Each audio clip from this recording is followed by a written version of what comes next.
ಆದ್ರೆ ಅವರು ಕಾಂಗ್ರೆಸ್ ಮಹಿಳಾ ವಿರೋಧಿಗಳು ಅಂತ ಬಿಂಬಿಸೋದಂತೆ ಒಂದು ಹೋರಾಟಗಳನ್ನ ಮಾಡ್ತಾರೆ. ಇವಾಗ ಸ್ಟಾರ್ಟ್ ಆಗಿರೋದು ಇವಾಗ.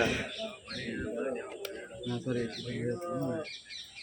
ಇವಾಗ ಸ್ಟಾರ್ಟ್ ಆಗಿರೋದು ಇವಾಗ. ಅದು ಮುಗಿದ ಹೊಸ ವಿಷಯ ಇಲ್ಲ. ಮಹಿಳೆಯರಿಗೆ ಆಸ್ತಿಯಲ್ಲಿ, ಅಧಿಕಾರದಲ್ಲಿ, ರಾಜಕೀಯದಲ್ಲಿ ಓಟ್ ಹಾಕಿ ಅಂತ ಹೇಳ್ತಾರೆ. ಮಹಿಳಾ ಮೀಸಲಾತಿ ಇಂದು ಕೊಡಬಿಲ್ಲ, ಅದಕ್ಕೆ ಕಾಂಗ್ರೆಸ್ ಮತ ಹಾಕು ಅಂತ ಹೇಳಿದಾಗ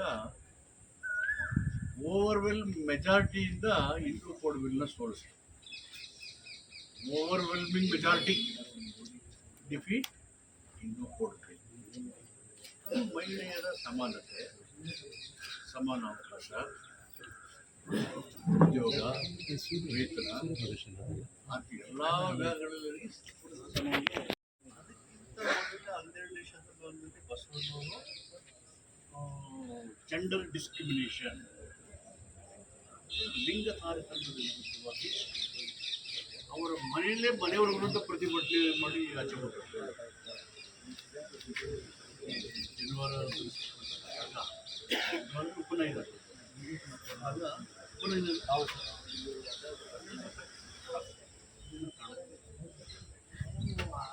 ಅಕ್ಕ ದೊಡ್ಡವಳಲ್ಲ, ಅವ್ರು ನೋಡಿ ಎಂಗೇಜ್ ಮಾಡಿದ್ದಾರೆ. 12ನೇ ಶತಮಾನದಲ್ಲಿ ಮನೆಯವ್ರಿಗೆ ಅವರು ತಂದೆ ತಾಯಿಗಳನ್ನ ಧಿಕ್ಕರಿಸಿ ಕೊಟ್ಟಿರ್ತಾರೆ.